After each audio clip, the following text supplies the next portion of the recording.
ஆளுமை இல்லாமல் போனால் ஏன் ஆட்சி பொறுப்பில் இருக்க வேண்டும்? இறங்குங்கள் கீழே. அந்த கலப்படத்தை கட்டுப்படுத்தக்கூடிய ஆற்றல், வல்லமை, திறமை கொண்ட அரசு அமையட்டும். அப்படிப்பட்ட நபர் முதலமைச்சர் நாற்காலியில் அமரட்டும்.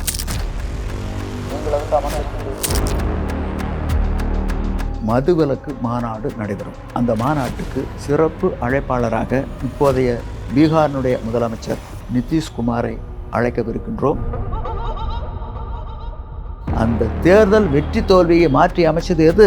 வெங்காய விலையேற்றம். வெங்காயமே ஒரு 4 மாநிலங்களில் வெற்றி தோல்வியை மாற்றி அமைக்கின்ற பொழுது கள் ஏன் மாற்றி அமைக்காது? விக்கிரவாண்டியில் வந்து ஒரு கூட்டம் நீங்கள் நடத்துனீங்க. அதில் வந்து குழந்தைக்கு வந்து கள் கொடுத்தீங்க. அது நியாயமா?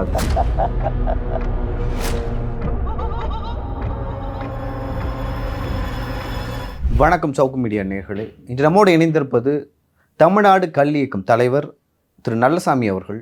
அவர்களோடு பல்வேறு விஷயங்கள் குறித்து உரையாட இருக்கிறோம். வாருங்கள் ஐயா. வணக்கம். வணக்கம். எப்படி ஐயா இருக்கீங்க? நலமாக இருக்கின்றேன். இல்லை, நானும் நல்லதான். சரி, இப்போ சமீபத்தில் வந்து தமிழ்நாடு அரசு வந்து வேளாண் பட்ஜெட்டை வந்து அறிமுகப்படுத்தியது. நீங்கள் தொடர்ந்து தமிழக அரசுக்கு கோரிக்கை வைக்கிறீங்க. தமிழ்நாட்டில் வந்து கல்லை வந்து விற்பனை மயமாக்க வேண்டும், எப்படி மதுபானம் கிடைக்குதோ அந்த மாதிரியும் கல்லின் கிடைக்க வழிவகை செய்ய வேண்டும் தொடர்ந்து போராட்டு வரீங்க. கல் விற்பனை போராட்டம்லாம் நடத்துனீங்க சமீபத்தில் கூட. அதன் பிறகும் வந்து அரசு வேளாண் பட்ஜெட்டில் அந்த மாதிரியான ஒரு அறிவிப்பே வெளியிடலையே, அதை எப்படி பார்க்குறீங்க நீங்கள்? வேளாண் பட்ஜெட்டில் கள் விடுதலை பற்றிய அறிவிப்பு இடம்பெற வேண்டும் அப்படின்னு அரசுக்கு கோரிக்கை வச்சோம். அரசாங்கம் செவிமெடுக்கலை. அதனால் எங்களுடைய நிலைப்பாட்டை இப்போ மாற்றிருக்கிறோம். அதாவது கள் இறக்குவதும் பருகுவதும் இந்திய அரசியலமைப்பு சட்டம் மக்களுக்கு கொடுத்திருக்கும் உணவு தேடும் உரிமை. கலப்படத்தை காரணம் காட்டி தமிழ்நாடு அரசு இந்த உரிமையை அநியாயமாக பறித்து கொண்டது. நாங்கள் அரசாங்கத்து மேலே குற்றம் சுமத்துகிறோம். நாங்களும் 20 ஆண்டுகளாக போராடிக்கிட்டு இருக்கிறோம். பலதரப்பட்ட போராட்டங்கள் பல நேரங்களில் நாங்கள் நடத்தியிருக்கிறோம். எதிலும் பலன் இல்லை. அதனால் இப்போ ஒரு முடிவுக்கு வந்துட்டோம். சொல்ல பயன்படுவர் சான்றோர், கரும்பு போல் கொல்ல பயன்படும் கீழ். சொன்ன மாத்திரத்தில் பயன்படுபவர்கள் சான்றோர்கள். ஆட்சியாளர்கள் இப்போது இருப்பவர்கள் சான்றோர்களாக எங்களுக்கு தெரியவில்லை, படவில்லை. ஏன் அப்படி சொல்கிறீங்க? இதுக்கு முன்பு இருந்தவர்களும் அதை பண்ணலையே. அதனால் ஆட்சியாளர்கள்னு மொத்தமாக சொல்கிறேன். ஆட்சியாளர்கள் கடந்த 38 ஆண்டுகளாக, நாங்கள் 20 ஆண்டுகளாக தான் போராடுறோம். கலைஞர் கருணாநிதி அவர்கள் காலத்திலேயே போராடினோம். உலகத்தமிழ் செம்மொழி மாநாட்டும் போது மாநாட்டினுடைய வளாகத்துக்குள்ளே கல்லை சந்தைப்படுத்துகிறத ஒரு முடிவெடுத்தோம். கலைஞர் அழைச்சார். அப்புறம் கலைஞர்கிட்ட சொன்னோம், உலகளாவிய நடைமுறைக்கு மாறாக தமிழ்நாட்டில் மட்டும் கல்தடை இருக்கின்றது. எவ்வது உறைவது உலகம், உலகத்தோடு அவ்வது உறைவது அறிவு. உலகத்தோடு ஒட்ட ஒழுகல் பலகற்றும் கல்லார் அறிவிலதார். உலகளாவிய நடைமுறைக்கு மாறாக ஒருவர் நடந்து கொண்டால் அவர் அறிவில்லாதவர். அந்த சொல்லு தமிழகத்தினுடைய முதல்வருக்கு வரலாங்களா ஐயா அப்படின்னு கேட்டோடனே அவர் கொஞ்சம் யோசிச்சுட்டு சொன்னார், கள் முக்கியமானது, அவசியமானது, தேவையானது, கவனிக்கிறேன். இப்போதைக்கு உலகத்தமிழ் செம்மொழி மாநாட்டை சிறப்பாக நடத்துவோம், ஆதரவு தாருங்கள்னாரு. என்ன ஆதரவு தந்தார்னு எல்லாத்துக்கும் தெரியும். செல்வி ஜெயலலிதா அவர்கள் கோவை மாவட்டம் பொள்ளாச்சியில் நடந்த அந்த பரப்புரை பொதுக்கூட்டத்தில் கல்லுக்கு வைத்திருக்கக்கூடிய தடையை நீக்குவோம்னு சொன்னாங்க. அதுக்கு பின்னாடி என்னை பார்க்கறக்கு விரும்பியிருக்காங்க 2 முன்னாள் அமைச்சர்கள் PC ராமசாமி, துரை ராமசாமி என்னை அழைச்சிக்கிட்டு போனாங்க. ஹெலிகாப்டர்லேருந்து வந்து அம்மா இறங்குனாங்க. அப்புறம் இந்த அம்மாட்ட சொன்னேன், அம்மா பொள்ளாச்சி பொதுக்கூட்டத்தில் கல்லுக்கு வைத்திருக்கக்கூடிய தடையை நீக்குவோம்னு சொல்லியிருக்கீங்கம்மா. இது மக்கள் மத்தியில் நல்ல வரவேற்பை பெற்றிருக்கின்றது. இந்த தேர்தலில் நீங்கள் வெற்றி பெறுவீர்கள், முதலமைச்சராவீர்கள், வாழ்த்துக்கள், வாழ்த்துக்கள், வாழ்த்துக்கள். அந்த அம்மா நன்றி நன்றி நன்றின்னு சொல்லிட்டு போனாங்க. இறக்கும் வரை அவங்களே பார்க்க முடியல. இப்படி எல்லாருமே எங்களுடைய முதுகில் தான் குத்தியிருக்காங்க, நெஞ்சில் யாரும் குத்தலை. ஒரு அரசியல் கட்சி தலைவர் கூட நேரில் பார்க்கும்போது எந்த ஒரு தலைவரும் இடதுசாரி வலதுசாரி தேசிய கட்சி மாநில கட்சி உங்கள் கோரிக்கையில் நியாயம் இல்லைன்னு யாரும் சொல்லலை. ஆனால் கல்லுக்கு ஆதரவாக குரல் கொடுக்கறதில்ல. இதுதான் இருக்கக்கூடிய நிலைப்பாடு. இதுக்கு என்ன காரணம்னா, லிக்கர் லாபின்னு ஒரு லாபி இருக்குது. அவங்க வலுவாக இருக்காங்க. இன்றைக்கி டாஸ்மாக் மூலமாக அரசுக்கு எவ்வளோ வருவாய் வருது? 50,000 கோடி. இது முன்கதவு வழியாக வருது, எல்லாத்துக்கும் தெரியுது. இதே அளவுக்கு பின்கதவு வழியாக ஒரு 50,000 கோடி வருது. அது லிக்கர் லாபி கையில் இருக்குது. அவங்க வலுவாக இருக்காங்க. தேர்தல் நேரத்தில் கட்சிகளுக்கு பணம் தேவைப்படுது, தேர்தல் செலவுக்கு, பிற காரியங்களுக்கு. எடை போட்டு விடை கண்டு எந்தெந்த கட்சிக்கு எவ்வளோ கொடுக்கணும் அப்படின்னு சொல்லி நிர்ணயம் செஞ்சு அந்த லிக்கர் லாபி பணம் கொடுத்துட்றாங்க. கட்சி இடதுசாரி வலதுசாரி தேசிய கட்சி மாநில கட்சி என்ற பாகுபாடு இல்லாமல் ஒரு சில கட்சிகளை தவிர எல்லோரும் கையேந்திடுறாங்க. அதில் தேர்தல் செலவுக்கு வச்சுக்கிறாங்க. ஒரு பகுதியை எங்களுக்கும் கொடுக்குறாங்க. நாங்கள் தான் கேட்குறோமே தேர்தல் நேரத்தில், என் ஓட்டில் எவ்வளோ கொடுப்பேன் நீ எனக்குன்னு பேரம் பேசி வாங்கிட்டு தானே குத்துறோம். ஆக எங்களுக்கு வருது ஒரு தொகை. இப்படி இந்த சுழற்சியில் இருக்கிறதுனால அவங்க என்ன நினைக்கிறாங்கன்னா, கள்ளுக்கு விதித்திருக்கக்கூடிய தடை நீக்குனா இந்த டாஸ்மாக் வருமானம் குறையும் அப்படிங்கிற எண்ணத்தினுடைய வெளிப்பாடு தான் இந்த கல் தடை. இந்த காரணம் ஒரு கண்டுபிடிக்கப்பட்ட காரணம். ஆக கல் தடை என்பது அரசியலமைப்பு சட்டத்துக்கு எதிரானது, உலகளாவிய நடைமுறைக்கு மாறானது. இப்போ இருக்கக்கூடிய முதலமைச்சரை பார்த்து கேட்குறோம், எந்த அடிப்படையில் நீங்கள் தமிழ்நாட்டினுடைய முதலமைச்சராக அமர்ந்திருக்கின்றீர்கள்? Under what authority you are holding such an office as a chief minister of Tamil Nadu? அரசியலமைப்பு சட்டப்படி சத்தியவாக்கு பிரமாணம் ரகசிய காப்பு எடுத்தானு வந்திருக்கீங்க. அந்த அரசியலமைப்பு சட்டத்தை மதித்து நடக்க வேண்டிய கடமை பொறுப்பு உங்களுக்கு உண்டா இல்லையா? இல்லை என்றால் உங்களை எப்படி நாங்கள் முதலமைச்சராக ஏற்றுக்கொள்வது? அண்டை மாநிலங்களில் உலக அளவில் எங்கும் கள்ளுக்கு தடை கிடையாது. அங்கே கலப்படம் செய்வாங்கல்ல, அந்த அரசுகளெல்லாம் கலப்படத்தை கட்டுப்படுத்துகின்ற பொழுது தமிழ்நாட்டில் எங்களால் மட்டும் கலப்படத்தை கட்டுப்படுத்த முடியவில்லை என்றால் தமிழ்நாடு அரசு ஆளுமை இல்லாத அரசா? ஆளுமை இல்லாமல் போனால் ஏன் ஆட்சி பொறுப்பில் இருக்க வேண்டும்?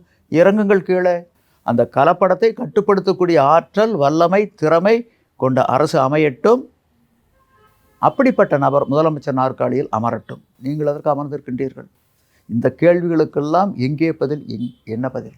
இல்லை, ஒருவேளை கல் மட்டும் தமிழ்நாட்டில் விற்கப்பட்டால் அது எந்த அளவுக்கு ஒரு வருமானம் வரக்கூடிய தொழிலாக, அரசுக்கு எந்த அளவுக்கு வருமானம் வரக்கூடிய தொழிலாக இருக்கும்? கல் தடை நீக்கம் என்பது தமிழ்நாட்டை முதன்மை மாநிலமாக ஆக்கும். இன்றைக்கி பார்த்தீங்கன்னா உலக அளவில் இனி கடின பானங்களுக்கு வரவேற்பு இருக்காது. பிராண்டிக்கோ, விஸ்கிக்கோ, ரம்முக்கோ, சாராயத்துக்கோ, வோட்காவுக்கோ பெரிய வரவேற்பு உலக அளவில் இருக்காது. கடின பானங்களுக்கு, இந்த சூடாகி கொண்டு இருக்கக்கூடிய இந்த சூழலில் மென்பானங்கள், கள் போன்ற மென்பானங்களுக்கு தான் நல்ல வரவேற்பு இருக்குது. இது இயற்கையானது, இது மருத்துவ குணம் கொண்டது, இது தாய்ப்பாலுக்கு நிகரானது. அப்படிப்பட்ட மென்பானங்களுக்கு தான் வரவேற்பு இருக்கும். இன்றைக்கி பார்த்திங்கன்னா சுதந்திரத்துக்கு முன்னாடி தமிழ்நாட்டில் 50 கோடி பனைமரங்கள் இருந்ததாக அரசனுடைய புள்ளி விவரம் கூறுது. இன்றைக்கி அது 5 கோடியாக குறைஞ்சிருச்சு. அதுக்கு முதன்மை காரணம் கல் தடை. இன்றைக்கி 8 கோடி பனைமரங்கள் இந்திய அளவில் இருக்குது. அதில் 5 கோடி பனைமரங்கள் தமிழ்நாட்டில் தான் இருக்குது. தமிழ்நாட்டுக்கு இருக்கக்கூடிய வாய்ப்பு மற்ற மாநிலங்களுக்கு இல்லை. ஆக இன்றைக்கி பார்த்திங்கன்னா ஒரு காலகட்டத்தில் பனைப்பொருட்கள் மேலே மக்களுக்கு மோகம் இல்லாமல் இருந்தது. இன்றைக்கி பனைப்பொருட்கள் மேலே மோகம் வந்திருக்கு. இப்போது எங்கள் ஊரில் ஒரு தேநீர் கடை 62 ஆரம்பித்தாங்க. அப்போ பார்த்திங்கன்னா சாதா டீன்னு சொல்லுவாங்க, கருப்பு டீயை வச்சு டீ போடுறது. அது 3 பைசா. பால் ஊற்றாமல், பால் ஊற்றி கருப்பு டீ போட்டு, சர்க்கரைக்கு பதிலாக கருப்பு டீ, சர்க்கரை கருப்பு டீ. அதே அஸ்காட்டின்னு சொல்லுவாங்க எங்கள் ஊரில், சீனி சர்க்கரையை போட்டு போடக்கூடியது, செய்யக்கூடியது, தயாரிக்கக்கூடியது அஸ்காட்டி. அது 5 பைசா. இன்றைக்கி கருப்பு டீ என்ன விலை? 1 கிலோ 350. சீனி சர்க்கரை என்ன விலை? 45. தலைகீழ் மாற்றம். மக்கள் இயற்கை நோக்கி வந்துக்கிட்டு இருக்காங்க வேகமாக. அதனால் 20 வருஷத்துக்கு முன்னாடி நாங்கள் கல்லேக்க ஆரம்பித்த போது கல்லுன்னு சொன்னால் மக்கள் முகம் சுழிப்பாங்க. இன்றைக்கி வரவேற்கிறாங்க. அந்த அளவுக்கு மாற்றம் வந்திருக்கு. இன்றைக்கி தமிழ்நாடு முதன்மை மாநிலமாக மாற வேண்டுமே ஆனால் ஒரே அறிவிப்பை நாங்கள் இந்த அரசாங்கத்திலிருந்து எதிர்பார்க்குறோம். ஒரே அறிவிப்பு. பனை, தென்னை, ஈச்ச மரங்கள் இருந்தால் அவற்றிலிருந்து நீராவாகவோ பதநீராகவோ கல்லாகவோ இறக்கியும் குடித்தும் விற்றும் ஏற்றுமதி செய்தும் கொள்ளலாம். இவற்றை மதிப்பு கூட்டப்பட்ட பண்டங்களாக மாற்றி உள்நாட்டிலும் உலக அளவிலும் சந்தைப்படுத்தியும் கொள்ளலாம். அரசினுடைய தலையீடு குறுக்கீடு இருக்காது. ஏலம் கடை இல்லவே இல்லை. அதே நேரத்தில் கலப்படம் போன்ற தவறுகள் நடப்பதாக கண்டறியப்பட்டால் கடுமையான தண்டனை இருக்கும் என்ற அறிவிப்போடு நிறுத்தி கொண்டால், இன்றைக்கி 83 லட்சம் பேர் தமிழ்நாட்டில் இளைஞர்கள் வேலைவாய்ப்பு அலுவலகத்தில் பதிவு பண்ணி வேலைக்காக காத்திருக்காங்க. அருமையான ஒரு வேலைவாய்ப்பு. இந்த தொழில் சுற்றுச்சூழலை பாதிக்காத ஒரு தொழில். கல் இறக்கறக்கு மின்சார தேவையும் இல்லை. இந்த கல்லை மதிப்பு கூட்டப்பட்ட பண்டமாக மாற்றி பதநீர், நீரா, கல் இவற்றை பவுச்சில், பாட்டில்களில், டென்களில், டப்பாக்களில், டட்ரா பேக்கிங்கில் அடைச்சி மேலை நாடுகளில், வளர்ந்த நாடுகளில், தலைநகரங்களில், நட்சத்திர விடுதிகளில், பன்னாட்டு விமானத்தலங்களில், வரி செலுத்தப்பட்ட கடைகளில் உலக அளவில் சந்தைப்படுத்துகின்ற பொழுது பெரிய அளவிலான வருவாய் தமிழ்நாட்டுக்கு கிடைக்கும். பெரிய அளவிலான செலாவணியை ஈட்ட முடியும். அப்போது தமிழ்நாடு தலை நிமிரும், முதன்மை மாநிலமாக மாறும். ஏன்னா பனைகள்லேருந்து இறக்கக்கூடிய கல் இல்லை வேறு மாநிலங்களில் அப்படி ஏதோ பண்ணப்படுதா? இப்போ ஆந்திரா, கர்நாடகா, இல்லை கேரளாவில் எங்கேயாவது கல் இறக்கி அதன் மூலம் வருமானம் இல்லை அங்கே தடை தடையை தடை இருக்கா இல்லை தடை இல்லாமல் இருக்கா? அங்கே விற்கலாமா? எந்த மாதிரி விற்பனை? இல்லை அங்கே பார்த்தீங்கன்னா, இப்போ பார்த்தீங்கன்னா அங்கே கல் தாராளமாக விற்கலாம், தடை கிடையாது. ஆனால் கடைகள் இருக்குது. அரசியலமைப்பு சட்டப்படி கல்லுக்கு கடையும் கூடாது, தடையும் கூடாது. அங்கே கடை இருக்குது. பீகாரில் பார்த்தீங்கன்னா அங்கே தாராளமாக விற்றுக்கலாம். கர்நாடகாவிலே தாராளமாக விற்றுக்கலாம். அங்கே ஏலம் கடை இல்லவே இல்லை.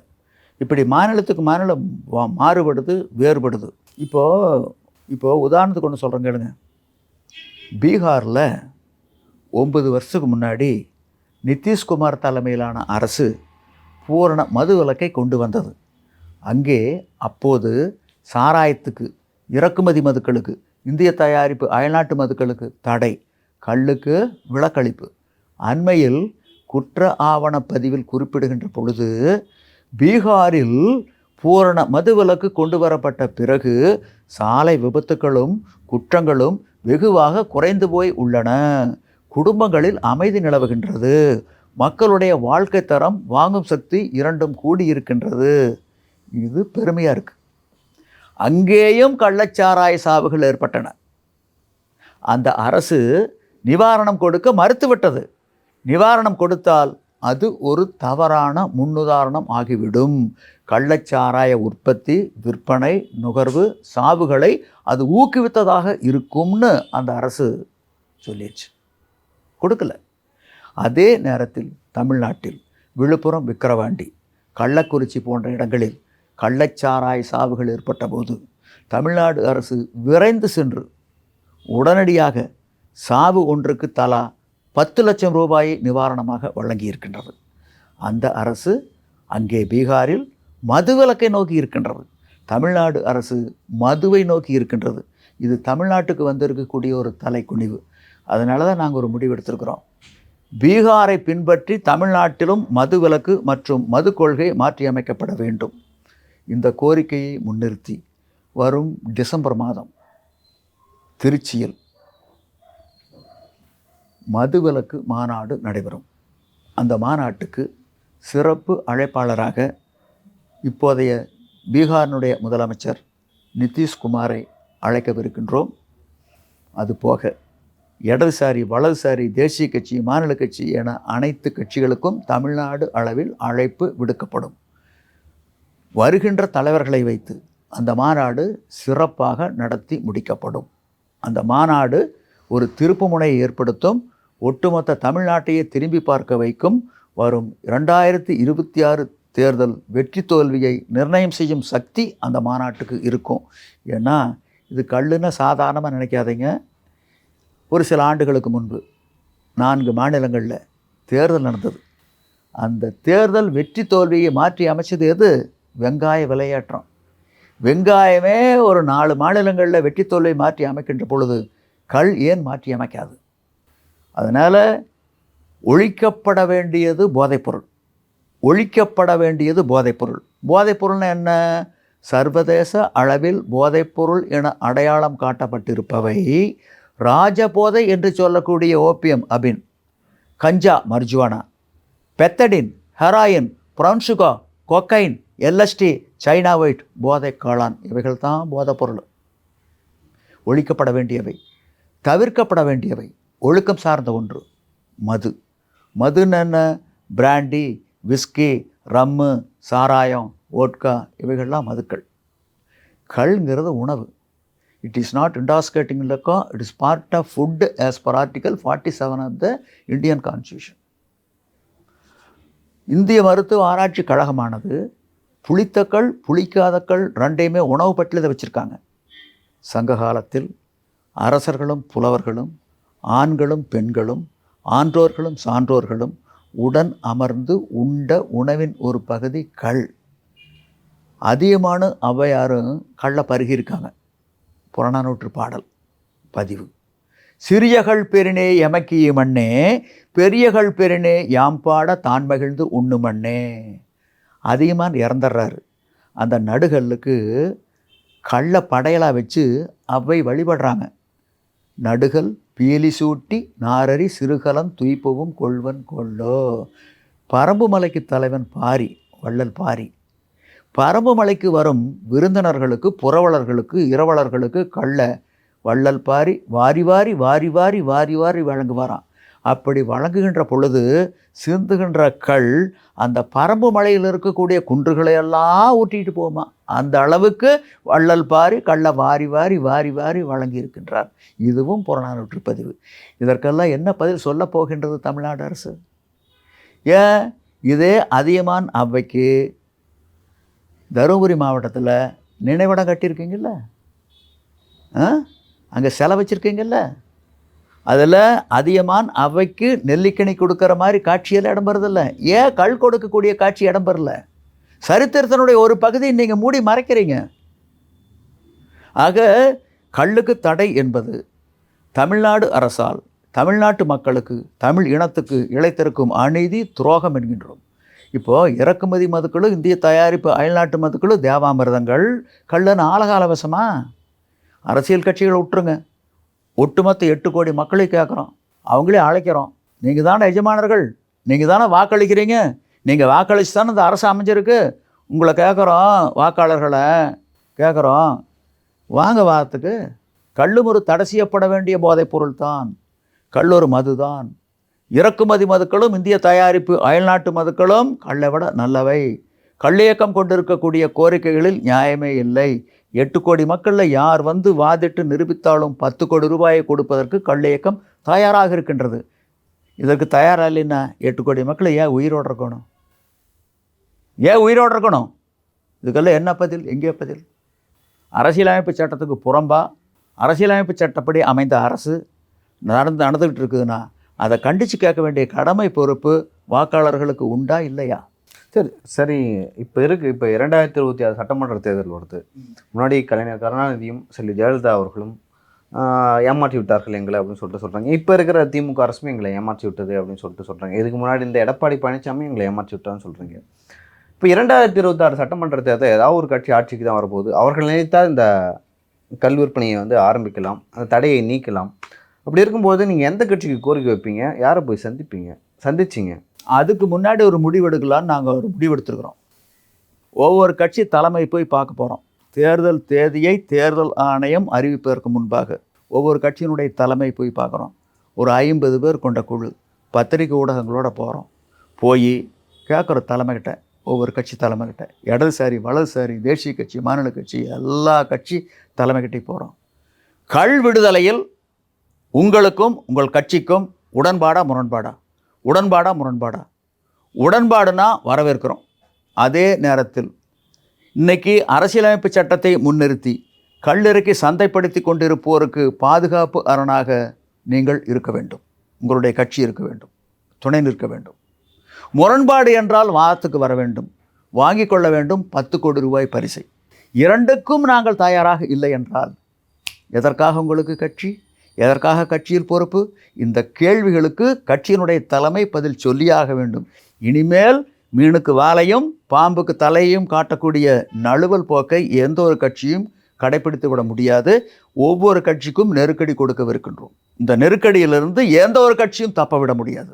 இப்போ பார்த்தீங்கன்னா இந்த கள் தடையை நீக்கம் செய்வதற்காக மத்திய அரசும் சரி, மாநில அரசும் சரி, பல்வேறு காலகட்டங்களில் ஒவ்வொரு அரசும் ஒவ்வொரு ஆட்சியும் வந்து பல்வேறு காலகட்டங்களில் குழு போட்டிருக்காங்க, கமிட்டி.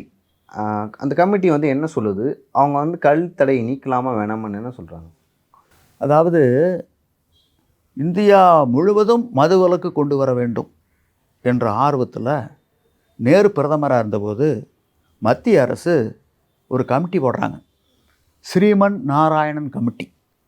அந்த கமிட்டியினுடைய பரிந்துரைப்படி இந்தியா முழுவதும் மதுவிலக்கு மது கொள்கை மாற்றியமைக்கப்பட வேண்டும்னு சொல்லி மத்திய அரசு ஒரு சுற்றறிக்கை விடுது. மாநில ஏற்றுக்கல. மாநில அரசு என்ன சொன்னாங்கன்னா, இது மத்திய அரசனுடைய அதிகார பட்டியல் அல்ல, இது மாநில அரசனுடைய அதிகார பட்டியல். மதுவிலக்கு மது கொள்கை மற்றும் போதைப் பொருள் பற்றிய முடிவெடுக்க வேண்டிய அதிகாரம் மாநில அரசனுடைய அதிகார பட்டியல். நீங்கள் மோக்க நுழைக்க வேண்டாம், எங்களுக்கு தெரியும். நேரு அமைதியாயிட்டார். ஏன்னா அவருடைய ஆர்வ கோளாறு. அதுக்கு பின்னாடி ஜஸ்டிஸ் டேக்ஸந்த் கமிட்டி, மத்திய அரசால் நியமிக்கப்பட்ட கமிட்டி, கேரள அரசால் நியமிக்கப்பட்ட ஏபி உதயபானு கமிட்டி, குஜராத் அரசால் நியமிக்கப்பட்ட என்எம் மியாபோயி கமிட்டி. எந்த ஒரு கமிட்டியும் கள்ளுக்கு தடை விதிக்க சொல்லி அரசுக்கு பரிந்துரை செய்யவே இல்லை.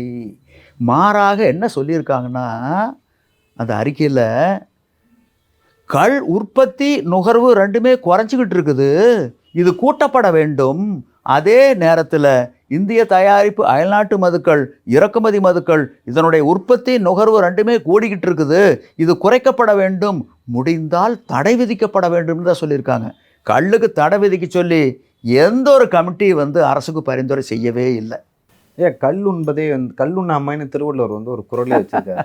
அப்படி இருக்கும்போது விக்கிரவாண்டியில் வந்து ஒரு கூட்டம் நீங்கள் நடத்துனீங்க, அதில் வந்து குழந்தைக்கு வந்து கல் கொடுத்தீங்க, அது நியாயமா? அது குழந்தை கல் குடிக்கலாமா? வள்ளுவர் வந்து கல்லுண்ணாமைன்னு சொல்லியிருக்கார் 10 குறட்பாக்களில். அதே வள்ளுவர் கொல்லாமைன்னு சொல்கிறாரு, புலால் உண்ணாமைன்னு சொல்கிறாரு. வள்ளுவர் சொன்னார் கொல்லாமை புலால் உண்ணாமைன்னு. ஆகவே தமிழ்நாட்டில் இருக்கக்கூடிய கசாப்பு கடையிலெல்லாம் மூடிடலாம் அப்படின்னு சொன்னால் முடியுமா? வள்ளுவர் சொன்னார் கொல்லாமை புலால் உண்ணாமைன்னு. மீனவர்கள் யாரும் கடலுக்கு போகாதீங்க, மீனை பிடிக்காதீங்க, கொல்லாமை புலால் உண்ணாமை தடுத்து நிறுத்திட்டா இலங்கைக்கு தமிழ்நாட்டுக்கு இருக்கக்கூடிய மீனவர் பிரச்சனைக்கு முற்றுப்புள்ளி வச்சிடலாமே. வள்ளுவர் சொன்னது ஒழுக்கம் சார்ந்த ஒன்று, சட்டம் சார்ந்த ஒன்று அல்ல. ஒழுக்கம் சார்ந்த ஒன்று என்பது ரெக்கமெண்டேட்டரி, பரிந்துரைக்கக்கூடியது. சட்டம் சார்ந்த ஒன்று என்பது நடைமுறைப்படுத்தக்கூடியது. அதான் நடைமுறைப்படுத்த முடியும். இப்போது அரசியல் அமைப்பு சட்டம் 47வது பிரிவு தான் மது விலக்கு மது கொள்கை மற்றும் போதைப் பொருளை பற்றி சொல்லுது. அதில் என்ன சொல்லியிருக்காங்கன்னா, the duties of the state, the state shall regard raising the level of nutrition and the standard of living of its people and the improvement of public health as among its primary duties, and in particular the state shall endeavor to bring about the prohibition of the consumption except for medicinal purposes of intoxicating drinks and of drugs which are injurious to health. அரசனுடைய தலையாய கடமைகள் 3. 1, சத்தான உணவு கொடுப்பது, கல்லூர் சத்தான உணவு. இறக்குமதி மதுக்கள்லே, இந்திய தயாரிப்பு அயல்நாட்டு மதுக்கள்லே உடலுக்கு தேவையான ஊட்டச்சத்துக்கள் எதுவுமே கிடையாது, போதைக்கு காரணமான ஆல்கஹாலை தவிர. மக்களுடைய வாழ்க்கை தரத்தை உயர்த்துவது, கல் தான் வாழ்க்கை தரத்தை வஸ்து, அது வாழ்க்கை தரத்தை வஸ்தாது. 3வது உடல்நலத்தை பேணுவது, கல்லில் மக்களுடைய உடல்நலம் இருக்குது, அதில் உடல்நலம் கிடையாது. இதற்காக மது விலக்கு கொண்டு வருகின்ற பொழுது மருந்துகளுக்கு விலக்களித்து விட்டு, கல் ஒரு அருமருந்து. இப்போது ஒருத்தர் வந்து டாஸ்மாக் கடையில் தொடர்ந்து மது குடிச்சிக்கிட்டே இருக்கார், அவருடைய கல்லீரல் பாதிக்கப்படும். அசிட்டால் டிஹைடு என்று சொல்லக்கூடிய நஞ்சு படர்ந்து கல்லீரல் கெட்டு போய் உயிருக்கு போராடி கொண்டு இருக்கக்கூடிய ஒரு குடி நோயாளி. அப்படிப்பட்ட நபர் காலையிலும் மாலையிலும் அளவாக கல்லை பருகி வந்தால் அந்த அசிட்டால் டிஹைடு மெல்ல மெல்ல மெல்ல மெல்ல அகற்றப்பட்டு அந்த நோயாளி முழுமையுமாக குணமடைவார். ஆக குடிநோய்க்கே கல்லூர் அருமருந்து. சித்த வைத்தியத்தில் முக்கியமான மூலப்பொருள் கல். இயற்கை விவசாயத்துக்கு பஞ்சகாவிய அமிர்த கரைசல் தயாரிக்கிறதுக்கு முக்கியமான மூலப்பொருட்கள். ஆக மருந்துகளுக்கு விலக்களித்து விட்டு எதுக்கு தடை விதிக்கணும்? Intoxicating drinks and of drugs which are injurious to health. உடலுக்கு கேடும் தீங்கும் விளைவிக்கக்கூடிய பானங்களுக்கும் பண்டங்களுக்கு தான் தடை விதிக்கணும். ஆனால் என்ன செஞ்சுருக்காங்க? செய்தக்க அல்ல செய்யக்கெடும், செய்தக்க செய்யாமை யானும் கெடும். செய்ய வேண்டியவற்றை செய்யவில்லை, செய்யக்கூடாதவற்றை இந்த அரசு செய்திருக்கின்றது. இன்னைக்கு கேட்டீங்க குழந்தைக்கு வந்து கொடுக்கலாமா வேண்டாமான்னு. இப்போது ஆஸ்திரேலியா பக்கத்தில் ஒரு தீவு, பேர் நோரோன்னு பேர். அந்த தீவில் பனைகள் அதிகம், பழங்குடி மக்கள் வாழக்கூடிய ஒரு தீவு. அங்கே மதுவிலை கொண்டு வந்தாங்க. அப்போது ஒரு 6 மாதத்துக்கு பின்னாடி அந்த தீவில் சிசு மரணம் அதிகமாகிடுது. உடனே ஒரு மருத்துவர் குழு அனுப்புனாங்க, என்ன காரணம்னு கண்டறிவதற்காக. அந்த குழு ஆய்வு செஞ்சு அறிக்கையை வந்து அரசுக்கிட்ட வந்து சமர்ப்பிக்கிறாங்க. அதாவது மதுவிலக்கு கொண்டு வருவதற்கு முன்பு குழந்தைகளுக்கும் தாய்மார்களுக்கும் சத்தான இயற்கையான மென்பான கல் கிடச்சிக்கிட்டு இருந்தது, தாய்ப்பாலுக்கு நிகரானது. அது மதுவிலக்குனால கிடைக்காம போச்சு. அதனுடைய விளைவு வெளிப்பாடு தான் இந்த சிசு மரணம் அப்படின்னு அறிக்கையில் சொன்னதனுடைய விளைவு. உடனடியாக அந்த அரசு கல்லுக்கு வைத்திருக்கக்கூடிய தடையை நீக்கி அறிவித்தது. த ட்ராஜடி ஆஃப் நொரோ, ஜேபிஎஸ் ஹால்டைல் பதிவு பண்ணியிருக்காரு. நீங்கள் கூகுள்லாம் போய் பாருங்கள். இது வரலாறு, நடந்த உண்மை. அதாவது ஒரு குழந்தை நாங்கள் அழைச்சிட்டு வர்றோம். அரசு தரப்பில் ஒரு குழந்தைய வந்து மாண்புமிகு முதலமைச்சர் வந்து அனுப்பிட்டு 2 குழந்தைகளும் ஒரு அரசு மருத்துவமனையில் மருத்துவருடைய கண்காணிப்பில் செவிலியருடைய பராமரிப்பில் 2 குழந்தை இருக்கட்டும். நம்ம குழந்தைக்கு கல்லை கொண்டு வந்து கொடுப்போம், அந்த குழந்தைக்கு டாஸ்மாக் மதுவை கொடுக்கட்டும். 2 நாளைக்கு பின்னாடி பார்ப்போம் எந்த குழந்தை ஆரோக்கியமாக இருக்குதுன்னு. சரிங்க, இது வரைக்கும் உங்ககிட்ட பல கேள்விகள் கேட்டேன். எல்லா கேள்விக்கும் ரொம்ப வெளிப்படையாக பதில் சொன்னீங்க. உங்கள் கருத்துக்களுக்கு மிக்க நன்றி. நன்றி.